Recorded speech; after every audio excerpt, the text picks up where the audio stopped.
ఇకపై మీకు ఇష్టమైన ఫేవరెట్ సీరియల్స్ యొక్క ఫుల్ ఎపిసోడ్స్ యూట్యూబ్లో అందుబాటులో ఉండవు.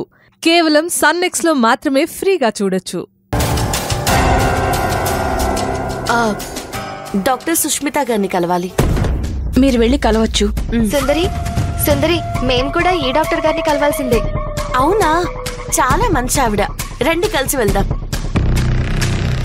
సుందరి నువ్వు ముందు పదా, మేము వెళ్ళి రిపోర్ట్స్ తీసుకుని వస్తాం. Divya, best of luck. Thank you Sundari.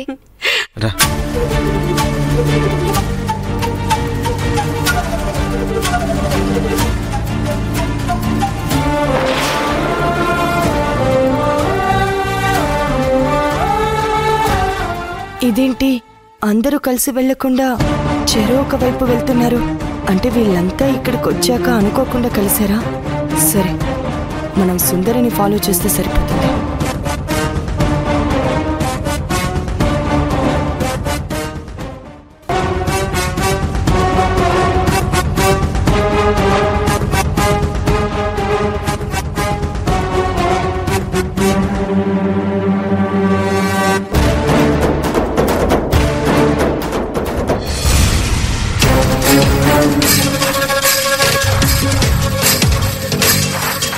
Excuse me madam. సుందరి వెనక్కి చూస్తుందా ఏంటి? మేడం మిమ్మల్ని.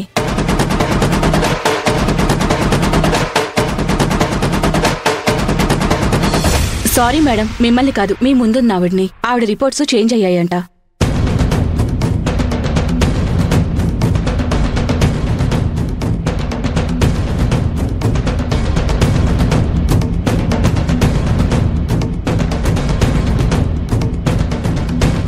సుందరి నన్ను చూస్తే సుందరి గురించి నాకు నిజం ఎలా తెలుస్తుంది? అందుకే సుందరి చూడకుండా నేను జాగ్రత్త పడాలి.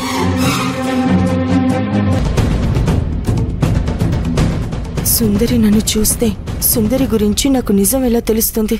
అందుకే సుందరి చూడకుండా నేను జాగ్రత్త పడాలి. చెప్పండి. మేడంని కలవాలి. లోపల పేషెంట్ ఉన్నారు, వెయిట్ చేయండి, నేను పిలుస్తాను. ఇదేంటి సుందరి ఈ బ్లాక్లోకి వచ్చింది?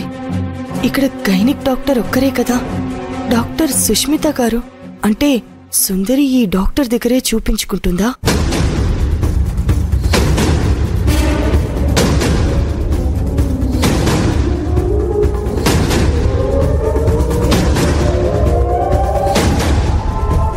అను మేడంలా ఉందే.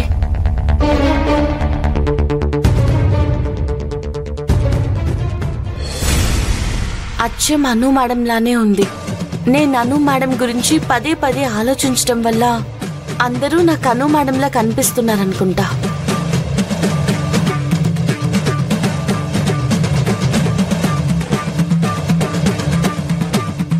ఇప్పుడు నేను ఇక్కడికి వచ్చిన సంగతి అను మేడంకి తెలియకూడదు.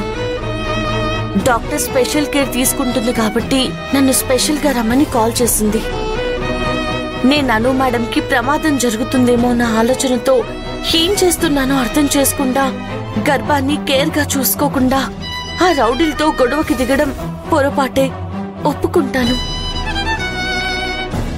లోపల పిండం పెరుగుదల సహజంగానే పెరగాలి, ఎలాంటి ఇబ్బంది కలగకూడదు.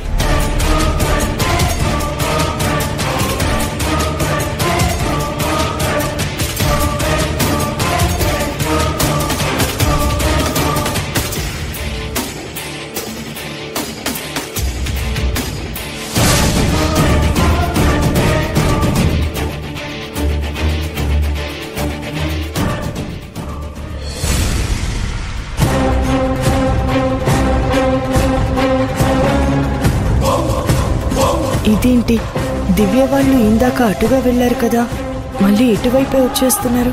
ఇప్పుడు నన్ను చూస్తే మాత్రం నా ప్లాన్ అంతా ఫెయిల్ అయినట్టే. అమ్మయ్యా, వీళ్ళైతే నన్ను చూడలేదు. నేను హాస్పిటల్కి వెళ్లేదుంది, నిన్ను దారిలో దించేసి వెళ్దామనుకున్నాను.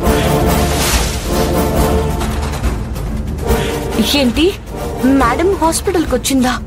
అంటే అక్కడ నన్ను చూసుంటుందా? హాస్పిటల్కి వెళ్లే విషయం నువ్వు నాకు చెప్పలేదు కాబట్టి నేను అనేసరికి షాక్ అవుతున్నావు. నేను నిన్ను చూసానే తప్ప నువ్వు నన్ను అక్కడ చూడలేదు సుందరి. మీ పిన్ని కలిసిందా? అంటే అది కలిసింది మేడం. హాస్పిటల్ దగ్గర నన్ను చూసుంటే డేర్గా నన్ను అక్కడే కడిగేసేది. అంటే అక్కడ నన్ను చూడలేదనే అర్థం. మేడం, డిన్నర్ రెడీ చేస్తాను. వంకాయ ఫ్రై చేయమంటారా? ఆల్రెడీ వంకాయ ఫ్రై చేయాలని ముందే డిసైడ్ అయినట్టున్నావు. మీకు వంకాయ ఫ్రై అంటే ఇష్టం కదా మేడం, అందుకే. వంకాయ ఫ్రై నాకు ఇష్టమని నీకు చెప్పానా? నీకు ఒకవేళ వంకాయ ఫ్రై తినాలనుంటే నువ్వదే తిను, అంతేకాని నా పేరు చెప్పుకొని నువ్వు తినాలని చూడకు. ఆలు ఫ్రై చేసి టమాటా చారు పెట్టు. అలాగే మేడం. సుందరి. మేడం,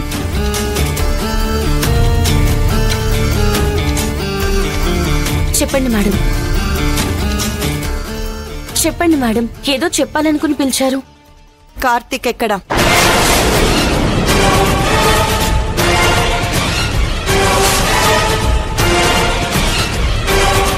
కార్తిక్ ని నేను బంధించిన విషయం తెలిసిందా ఏంటి? కార్తిక్ లేడు కదా. డిన్నర్ ఎంతమందికి చేయాలో అడిగి తెలుసుకోవా? అవును మేడం, కార్తిక్ ఎక్కడా? ఆ విషయం నీకు అవసరం లేదు, కానీ డిన్నర్ కార్తిక్ అక్కర్లేదు, నాకొక్కదానికే చెయ్యి. అలాగే మేడం.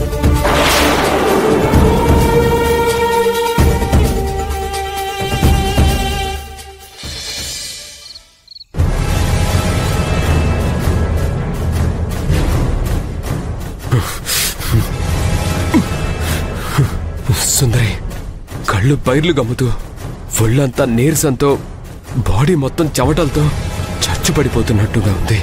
ప్లీజ్ సుందరి, ఒక్కసారి నన్ను బయటికి తీ. ఆకలిగా ఉంది, ఈ బాధను భరించలేకపోతున్నాను. సుందరి, నాలో ఓపిక రావాలి, కానీ నీకింతకి 10 రెట్లు ఇబ్బంది పెడతాను. కానీ ఇప్పుడు తట్టుకోలేకపోతున్నాను.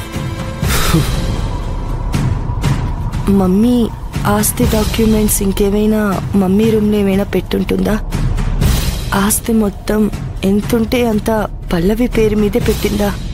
నా కోసం స్పెషల్గా ఏమైనా డాక్యుమెంట్స్ మమ్మీ తన రూమ్లో దాచిపెట్టుంటుందా? ఒకసారి చూశాను, ఏమీ కనిపించలేదు. మరొకసారి చూస్తే ఏమో, చూద్దాం.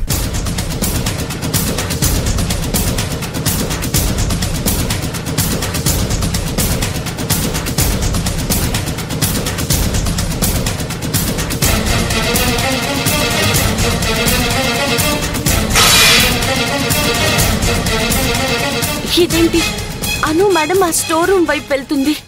పొరపాటునట్టు వెళ్ళిందో కార్తిక్ కనిపించాడంటే రచ్చ రచ్చ చేస్తుంది. ఇదేంటి, స్టోర్ రూమ్ లో ఏదో సౌండ్ వస్తుంది.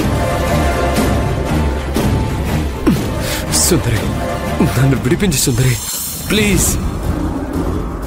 లోపల కార్తిక్ సైలెంట్ గా ఉండట్లేదు. మేడం నా రూమ్ ఓపెన్ చేయకుండా చూడాలి.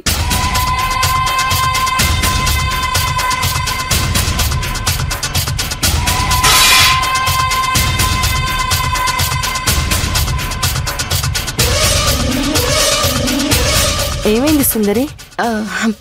మేడం, చేయి జారి ప్లేట్ కింద పడింది. జాగ్రత్త లేకపోతే అంతే ఉంటుంది.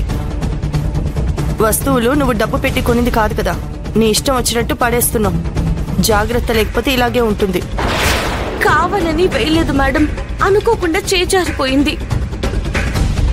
అంటే నా రూమ్ ముందు అను సుందరి ఉన్నట్టున్నారు. ఇదే మంచి టైం. సౌండ్ చేస్తానన్నా రూమ్ డోర్ తీస్తారేమో.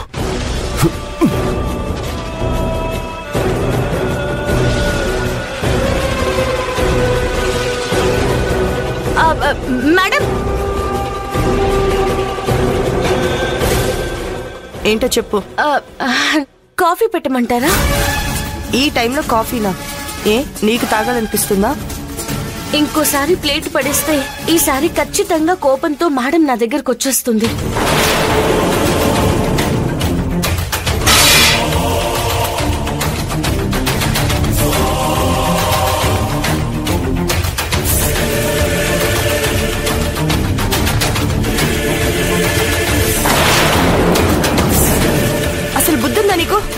ఇప్పుడు చూస్తుండగానే ప్లేట్ని ఇన్నిసార్లు పడేసావు. కాస్త జాగ్రత్తగా ఉండవా? సారీ మేడం, చేతులు షేక్ అవుతున్నాయి మేడం, అందుకే కాబోలు నాకు తెలియకుండానే కింద పడేస్తున్నాను. పడతాయి. చేతిలోంచి డబ్బు ఖర్చు పెట్టి కొనుంటే అప్పుడు వాటి విలువ అర్థమయ్యేది. అంటే 2 మాటలు అంది కానీ ఆ స్టోర్ రూమ్ వైపు వెళ్లకుండా ఆగింది.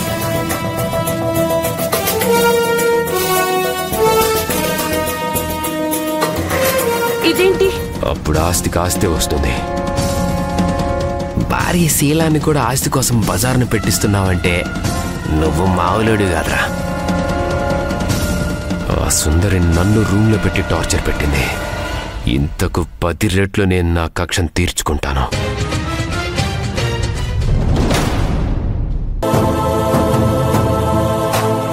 మేడం, సుందరి, ఏదొక రకంగానైతేనే అనుని బయటికి తీసుకురాగలిగావు. రాజేశ్వరమ్మ నీ మీద పెట్టుకున్న నమ్మకాన్ని నిలబెట్టుకున్నావు. కూర్చో. ఇంకేంటి చెప్పు. మేడం, కార్తీక్ వేసిన స్కెచ్ వల్లే అను మేడం కిడ్నాప్ అవడానికి కారణమైంది. అయినా తను మళ్ళీ ఇంకా ఏదో చేయాలన్న మనస్తత్వంతోనే ఉన్నాడు. హరాస్మెంట్ కేసు కింద అతన్ని జైల్లో పెడదామా? మేడం, నేను మీకు విషయం చెప్దామని అనుకుంటున్నాను. చెప్పు సుందరి. కార్తీక్ ని నేను కిడ్నాప్ చేశాను మేడం. ఏంటి నువ్వు అనేది సుందరి? కార్తీక్ ని కిడ్నాప్ చేయడం ఏంటి? ఇంట్లోనే ఎవరికి అనుమానం రాకుండా బంధించాను. బాగా టార్చర్ పెట్టాను. తిండి పెట్టకుండా, కనీసం మంచినీళ్ళు కూడా ఇవ్వకుండా, కళ్ళకు గంతలు కట్టి, కాళ్ళు చేతులు కట్టి పడేసి డే అండ్ నైట్ ఉంచాను మేడం. నువ్వు చెప్తుంటే ఆశ్చర్యంగా ఉంది సుందరి. నమ్మబుద్ధి కావడం లేదు. అసలు నీకు ప్లాన్ ఎవరిచ్చారు? ప్లాన్ ఎవ్వరూ ఇవ్వలేదు. పరిస్థితులే నన్ను బంధించేలా చేశాయి. అసలు అను మేడం ని కిడ్నాప్ చేయించింది కార్తీక్ అని తెలిసాక నేను కార్తీక్ ని ప్రాణాలతో ఉంచకూడదు మేడం. కానీ అను మేడంకి అతని నిజ స్వరూపం తెలియక కార్తీక్ అంటే ప్రేమగా ఇష్టంగా ఉంటుంది. కేవలం అను మేడం కోసమే అతన్ని ప్రాణాలతో విడిచిపెట్టాను. నువ్వు కార్తీక్ ని బంధించి మంచి పని చేశావు సుందరి. ఇంకొకసారి అతనికి కిడ్నాప్ చేయాలన్న ఆలోచన కూడా రాకుండా చేశావు. కానీ నువ్వు చేసింది కరెక్ట్ కాదు. న్యాయపరంగా చిక్కుకుంటే నువ్వు చిక్కుల్లో పడతావు. చట్టపరమైన సమస్యలు తలెత్తుతాయి. న్యాయం, చట్టం ఉంది. ఇటువంటి పరిస్థితులు ఎదురైనప్పుడు ఉపయోగించుకోవడానికే. ఒక లాయర్ నయ్యుండి నిన్న ఈ విషయంలో సపోర్ట్ చేయకూడదు. నేనే వైపైనా పర్వాలేదు. రాజేశ్వరమ్మకిచ్చిన మాట ప్రకారం అను మేడం ని కేర్ గా చూసుకుంటాను. ఆ విషయంలో నువ్వు గ్రేట్. నువ్వు ఎలాంటి క్లిష్ట పరిస్థితుల్లోనైనా అనుకి అండగా ఉంటావని నిన్ను నమ్మి ఇంత ఆస్తికి గార్డియన్ గా ఉంచారు. అసలు అను కిడ్నాప్ అయినప్పుడే నువ్వు నేను చెప్పినట్టు పోలీస్ కంప్లైంట్ ఇచ్చుంటే కార్తిక్ తో పాటు అందర్నీ లోపలికి తోయించేదాన్ని. పోలీస్ కంప్లైంట్ ఇస్తే అను మేడంకి నిజం తెలిసిపోతుందనే ఇవ్వలేదు. అను మేడంకి కార్తీక్ అసలు క్యారెక్టర్ తెలిస్తే అను మేడం బతకలేదు. ఆ కార్తీక్ ఇంకొకసారి ఏ రకమైన ఎక్స్ట్రాలు చేసినా నా దృష్టికి తీసుకురా. కార్తీక్ ని బంధించి వాడికి నేనేంటో ప్రాక్టికల్ గా అర్థమయ్యేలా చేశాను. కాబట్టి కార్తీక్ ఇంకోసారి ఇలాంటి వెధవ పనులు చేయడేమో అనుకుంటున్నాను. ఒక్కవేళ చేస్తే మాత్రం తప్పకుండా మీ హెల్ప్ తీసుకుంటాను. మంచిది సుందరి. వెళ్ళొస్తాను మేడం. అలాగే.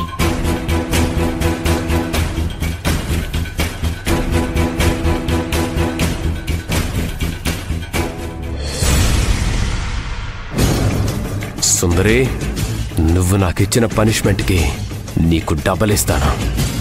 ఈ కార్తీక్ అంటే ఏంటో తెలిసి కూడా నువ్వు నాకెదురొస్తున్నావు.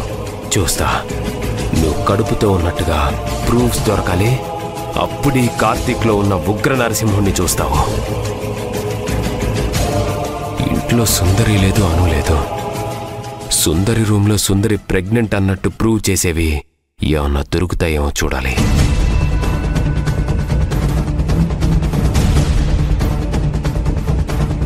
హాస్పిటల్ ఓచర్ మీద సుందరి పేరుతో ఉండే ప్రిస్క్రిప్షన్ దొరికిన, ప్రిస్క్రిప్షన్ మీద ప్రెగ్నెన్సీకి సంబంధించిన టాబ్లెట్స్ రాసిన నేను ఆడుకుంటాను సుందరిని.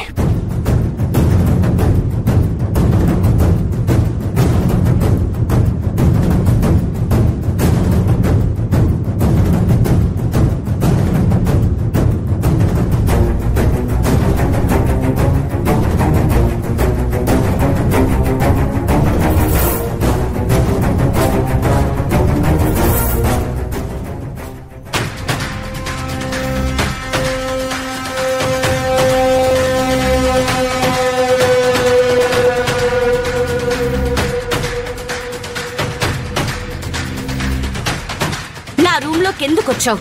ఏం వెతుకుతున్నావు? ఇంకేం ప్లాన్ చేసి ఎలాంటి బీభత్సం సృష్టించాలనుకుంటున్నావు? అది చెప్పు. అది అంటే ఏది? ఏం కావాలి తేల్చేసుకుందామా? అసలు ఈ ఇంట్లో నువ్వైనా ఉండాలి లేదా నేనైనా ఉండాలి?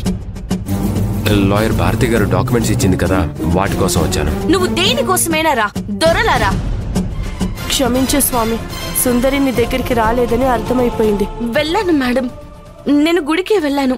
నీ పర్సనల్ విషయాలు నాకు అనవసరం. నువ్వు ఎక్కడికి వెళ్ళావో, ఎవరితో తిరిగావో నాకు అనవసరం. నేనెవరితోనూ తిరగలేదు మేడం. నన్నన్ని మాటలనకండి, మీకు దండం పెడతాను. దండం పెట్టాల్సింది నాకు కాదు, దేవుడికి. అందుకే నేను గుడికి వెళ్ళాలని, ఒక్కదాన్ని ఎలా వెళ్ళాలా అని ఆలోచిస్తూ కూర్చున్నాను. నువ్వు వచ్చావు. అయ్యిందేదో అయ్యింది, కానీ మళ్ళీ నాతో జస్ట్ కంపెనీగా గుడికి రా. మేడం, నేను నిజంగా గుడికే వెళ్ళాను. సర్లే, వెళ్తే వెళ్ళావులే, మళ్ళీ వెళ్దాం, పుణ్యం డబుల్ అవుతుంది. సరే మేడం, నేను ఫ్రెష్ అయ్యి వస్తాను.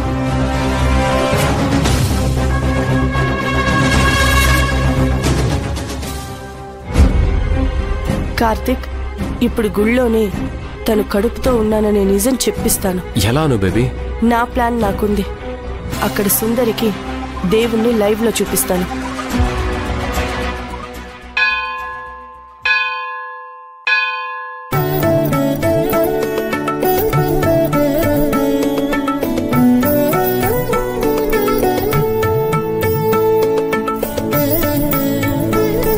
స్వామి, సుందరి ప్రెగ్నెంట్ అయిందని డాక్టర్ చెప్పారు. సుందరి ప్రెగ్నెంట్ అవ్వడం అనేది నిజంగా చాలా ఆశ్చర్యపడాల్సిన విషయం. ఈ విషయం సుందరి మాకు చెప్పడం లేదు. నీ సమక్షంలో సుందరి తనంతట తను గర్భవతి అని నాకు చెప్పాలి. ఆపదలని తీర్చి ఆనందాన్ని పంచు స్వామి. నా కడుపులో అను మేడం బిడ్డ పెరుగుతోంది. 9 నెలలు సంపూర్ణ ఆరోగ్యంతో ఉంది. ఎలాంటి ఇబ్బందులు కలగకుండా చూడు స్వామి. అను మేడం గర్భసంచి బిడ్డ పెరుగుదలకి అనుకూలంగా లేనందున నేనే ఇష్టపూర్వకంగా అను మేడంకి చెందిన బిడ్డను నా గర్భాశయంలో పెంచుతున్నాను. అను మేడం బిడ్డకు నేనే సరోగేట్ మదర్ అన్న విషయం ఎట్టి పరిస్థితుల్లో అను మేడంకి తెలియకూడదు.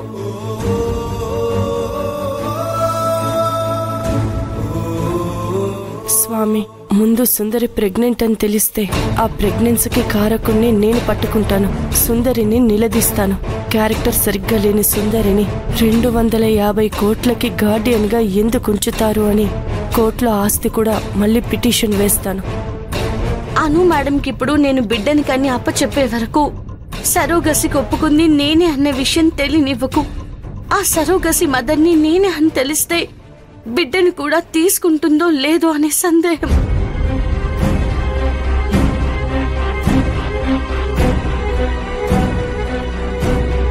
ఆ సరోగసి మదర్ని నేనే అని తెలిస్తే బిడ్డని కూడా తీసుకుంటుందో లేదో అనే సందేహం.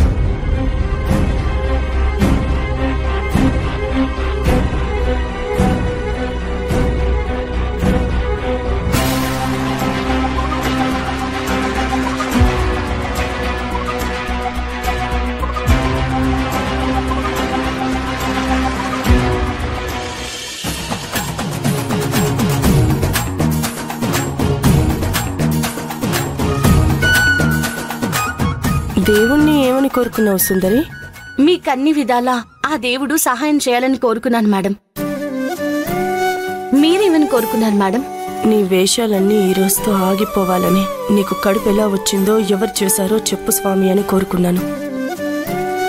మేడం, మీరేమని మొక్కుకున్నారు? అమ్మ ఆత్మకు శాంతి చేకూరాలని, అమ్మ లాంటి నీ ఆరోగ్యం బాగుండాలని కోరుకున్నాను.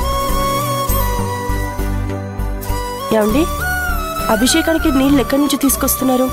గుడి కింద భాగంలో కోనేరుందమ్మా, అక్కడి నుంచి తీసుకొస్తున్నాను. దగ్గరే ఉందా? లేదు, చాలా దూరం ఉందమ్మా. సుందరి, కోనేరులోంచి నీళ్ళని తీసుకొచ్చి అమ్మవారికి అభిషేకం చేస్తే చాలా శుభాలు జరుగుతాయంట. ఒకప్పుడు నాకు అమ్మ చెప్పింది. నిజమే మేడం, ఒక్కో గుడికి ఒక్కో ప్రత్యేకత ఉన్నట్టు ఈ గుడిలో మాత్రం కింద నుండి బిందెలతో నీళ్లు తెచ్చి అమ్మవారికి అభిషేకం చేయడమే ప్రత్యేకత. నాకు కూడా ఎప్పటి నుండో ఈ గుళ్ళో అమ్మవారికి అభిషేకం చేయాలనుంది. కిందికి వెళ్లి బిందెడు నీళ్లు తెచ్చిపెట్టవా?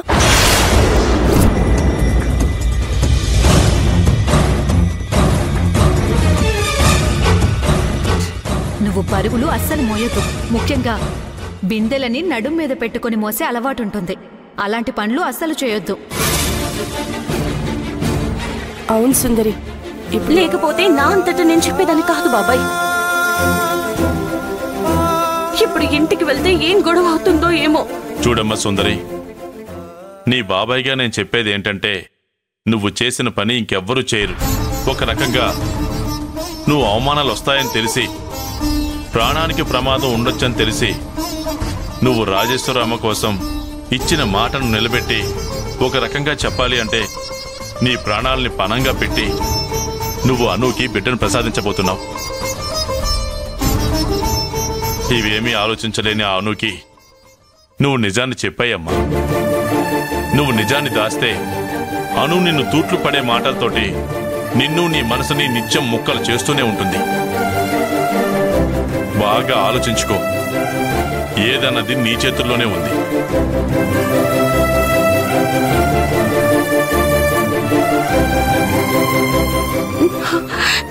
నిజాలు చెప్పి అను మేడం హెల్త్ ని ఇంకా పాడు చేయలేను బాబాయ్.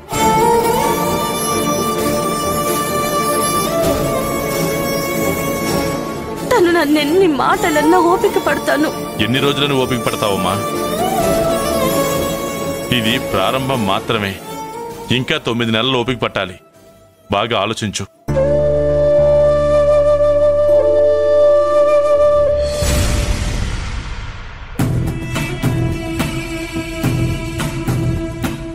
కార్తీక్, ఈ పని చెయ్యాలి అని అనుకోవాలే కానీ ఎంతైనా చెయ్యొచ్చు. చూసావుగా, సుందరి తనంతట తానే నేను ప్రెగ్నెంట్ మేడం అని చెప్పేలా చేశాను. నువ్వు సూపర్ అను బేబీ. అంత సామాన్యంగా అయితే సుందరి బయటపడదు, కానీ నువ్వు మంచి ప్లానే చేసుంటావు. ఏం చేసావు నువ్వు బేబీ? గుళ్ళో ఎలాగైనా ఆ దేవుడి మీద ప్రమాణం చేసి చెప్పించాలి అనుకున్నాను. సుందరి తనంతట తనే ఎలా తనకు ఉన్న ప్రెగ్నెంట్ గురించి చెప్తుందా అని చాలా థింక్ చేశాను. అప్పుడు సాక్షాత్తు ఆ దేవుడే సలహా ఇచ్చినట్టుగా ఒక ఆవిడ చాలా దూరం నుంచి బిందెలతో నీళ్లు తెచ్చి అమ్మవారికి అభిషేకం చేస్తోంది. అది చూసి సుందరితో, సుందరి, నేను కూడా అమ్మవారికి కింద నుంచి నీళ్లు తీసుకొచ్చి అభిషేకం చేస్తాను, నువ్వు బిందెలతో నీళ్లు తేవా అని చెప్పాను. అప్పుడు సుందరి రియాక్షన్ ఏంటి? కుడితిలో పడిన ఎలకలా మారింది. మొహం ఇంతైపోయి మెదడు మొద్దు బారినంత పనైపోయిందనుకో. తను బిత్రపోవడమేనా లేక ఏదైనా సమాధానం చెప్పిందా? దాని మొహం సమాధానం చచ్చినట్టు చెప్పాలి. చాలా స్ట్రగుల్ అయింది. టోటల్గా చెప్పాలా లేదా అనే కన్ఫ్యూజన్ లో పడిపోయింది. చెప్పాలా వద్దా అని సుందరి, చెప్పు సుందరి, నీళ్లు తెస్తావా తేవా అని నేను. సుందరికి సెంటిమెంట్లు ఎక్కువ కాబట్టి చెప్పింది, లేకపోతే తీసుకురాను అని చెప్పొచ్చు కదా. అలా చెప్తే నేను విడిచిపెట్టే రకాన్ని కాదుగా కార్తీక్.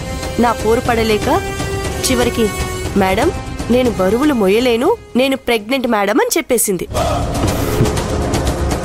సో సుందరి తనే ప్రెగ్నెంట్ అని తన నోటితోనే చెప్పించాక ఆ కడుపు చేసిన అజ్ఞాత వ్యక్తి ఎవరు ఏంటి అనేది కూడా త్వరలోనే చెప్తుంది అనే నమ్మకం నాకు ఏర్పడింది. చిన్నగా అతనెవరో తెలుసుకుంటాను.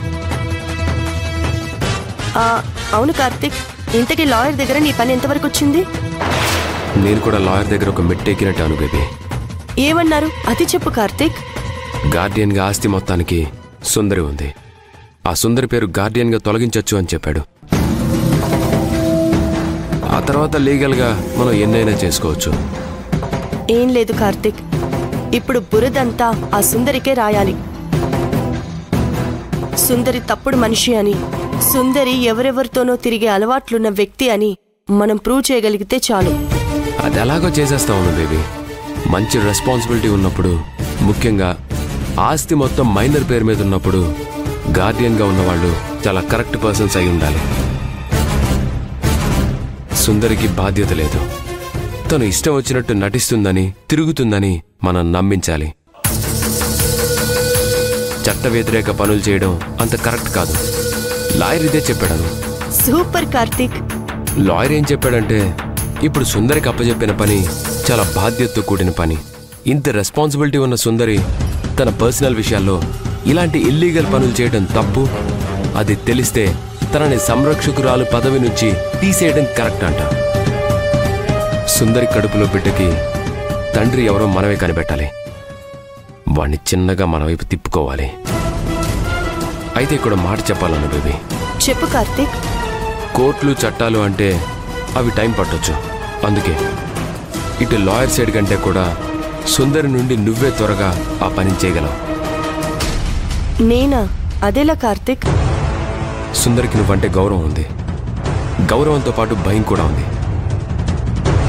అంతేకాదు, రాజేశ్వరి ఆంటీకి ఇచ్చిన మాట ప్రకారం నేనేమీ అనలేదు. నీ మాటకి ఎదురు కూడా చెప్పలేదు. దీన్ని అవకాశంగా తీసుకొని త్వరలోనే ఆ సుందరి మోస్తున్న కడుపు కారణమైన వాడిని పట్టుకోవాలి. రైట్ కార్తీక్. ఇక నుంచి ఆ సుందరికి మతి పోవాలి. జస్ట్ క్లూ దొరికినా ఆ సార్ ఎవరనేది తెలుసుకుంటాను. ఆ సుందరి ఇక ఎటు వెళ్లకుండా మొత్తం ఇన్ఫర్మేషన్ లాగేస్తాను కార్తీక్. ఆగు.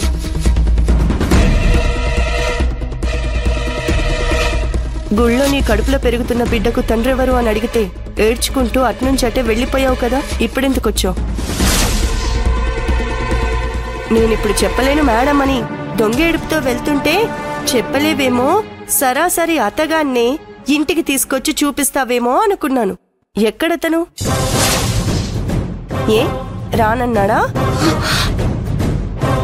మొహం చూపించను, నేనిలాగే తెర వెనుక తండ్రిలా ఉంటాను, బయట ప్రపంచానికి తెలియనవసరం లేదు అని మాయమాటలు చెప్తున్నాడా? మాయమాటలు చెప్పే నీలాంటి మోసగత్తెలకు అలాంటి మోసగాళ్లే దొరుకుతారు. నేనెవరిని మోసం చేయలేదు మేడం. ఇప్పుడు మీరు ఊహించుకుంటున్నట్టుగా నేనెవ్వరి దగ్గరికి వెళ్ళి రావడం లేదు. అయితే ఎక్కడికి వెళ్ళొస్తున్నట్టు? బాబాయ్ వాళ్ళ ఇంటికి. ఆపుతావా? మాటి మాటికి బాబాయ్ ఇంటికి వెళ్ళాను అని ఆ పెద్ద అయిన పేరెందుకు పాడు చేస్తావు? ఈ మధ్య అంటే బాబాయ్ ఇంటికి వెళ్ళాను, బాబాయ్ రమ్మన్నారు, పిన్ని రమ్మంది అంటూ అబద్ధాలు చెప్తున్నావు. అబద్ధం కాదు మేడం, నిజం. కావాలంటే బాబాయ్కి ఫోన్ చేసి అడగండి మేడం. అవసరం లేదు. నువ్వు నీ నిజాయితీ నీ కడుపే చెప్పిస్తుంది. శ్యామ్ ఇక్కడ లేడు, వెళ్ళిపోయి చాలా రోజులైంది. ఇప్పుడు నీకు కడుపు వచ్చిందంటే నీ నిజాయితీ ఏంటో అర్థం కావడం లేదా? ఇప్పుడు కూడా బాబాయ్ ఇంటికి కాదు గాని ఎవరి దగ్గరికి వెళ్ళొస్తున్నావో చెప్పు ప్లీజ్ మేడం. ఏ కోపం వస్తుందా? ఏది అబద్ధం? నువ్వు కడుపుతో ఉన్నావు అనేది అబద్ధమా? నువ్వు బయట తిరుగుళ్ళు తిరగలేదు అన్నది అబద్ధమా? ఇంకా నోరు లేస్తోంది. నువ్వెవరితోనో తిరిగి కడుపు తెచ్చుకొని ఈ రాజేశ్వరమ్మ ఇంట్లో ఉంటున్నావు చూడు, అది నా బాధ.